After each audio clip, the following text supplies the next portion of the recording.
Shalom, selamat pagi saudaraku, kita bertemu kembali dalam renungan pagi ini. Semoga kasih Bapa Sorgawi yang menyertai saudara dimanapun berada. Sebelum kita mendengarkan firman Tuhan, mari terlebih dahulu kita bersatu di dalam doa. Bapa di dalam kerajaan sorga, terpujilah Engkau ya Tuhan, atas berkat-Mu yang tidak berkesudahan yang memberi kami nafas kehidupan pagi ini. Kami akan mendengarkan firman-Mu, kiranya hikmat akal budi dari sorga, Engkau curahkan kepada kami. Terima kasih Bapa, di dalam nama Yesus kami berdoa, amin. Baik saudaraku, judul renungan pagi ini adalah Dalam mendorong saudara seiman. Ayat inti firman Tuhan pagi ini diambil dari Kisah Para Rasul 28 ayat 15, bunyinya demikian. Saudara-saudara yang di sana telah mendengar tentang hal ihwal kami dan mereka datang menjumpai kami sampai ke Forum Appius dan Tres Tabernae. Ketika Paulus melihat mereka, ia mengucap syukur kepada Allah lalu kuatlah hatinya. Saudaraku yang dikasihi oleh Tuhan, ini adalah peristiwa perjalanan pelayanan Rasul Paulus yang dituliskan oleh Lukas.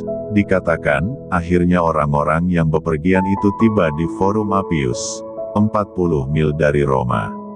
Sementara mereka berjalan melewati orang banyak yang mengerumuni jalan besar itu, seorang tua berambut putih, dirantai bersama penjahat-penjahat yang tampaknya kejam, menerima pandangan yang menghina dan menjadikan sasaran senda gurau yang kasar dan mengejek. Tiba-tiba suatu tangisan kesukaan kedengaran, dan seorang melompat dari antara orang banyak yang sedang berlalu, dan mendekap leher orang tahanan itu, seraya memeluknya dengan air mata dan kesukaan, sebagai seorang anak memberi sambutan kepada ayahnya yang sudah lama tidak hadir.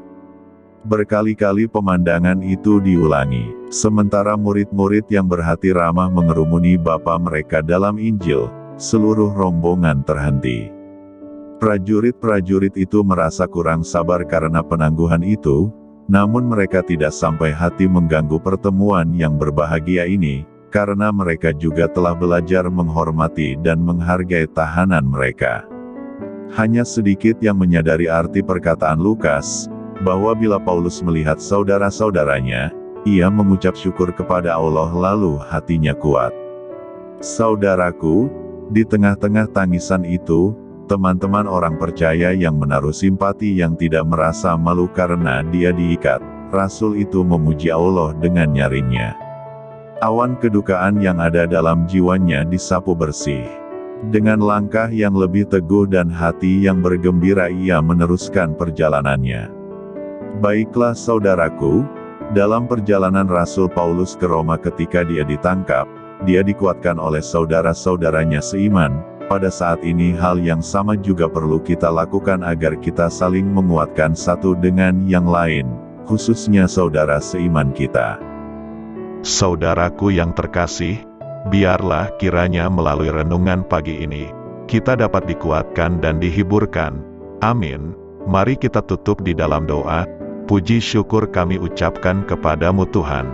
Atas berkat-Mu pagi ini, kami telah mendengarkan firman-Mu. Biarlah kiranya firman yang telah kami dengar ini, menjadi firman yang hidup di dalam hati kami, sehingga menjadi suatu kekuatan yang baru dalam hidup kami. Berkati umat-umat Tuhan yang mendengarkan renungan ini, dimanapun mereka berada, kiranya berkat kasih Bapa menjadi bahagian mereka, dan melindungi mereka dalam aktivitas pekerjaan hari ini. Bila mana ada yang sakit Tuhan sembuhkan, jika ada yang lemah iman Tuhan kuatkan, jika ada yang berduka Tuhan hiburkan, jika ada dalam masalah Tuhan berikan kiranya solusi bagi mereka. Terima kasih Tuhan kami yang baik. Inilah doa permohonan kami Tuhan, ampunilah dosa kami. Di dalam nama Yesus kami berdoa dan mengucapkan syukur. Amin. Terima kasih saudaraku. Sampai bertemu kembali besok pagi pada renungan berikutnya. Shalom.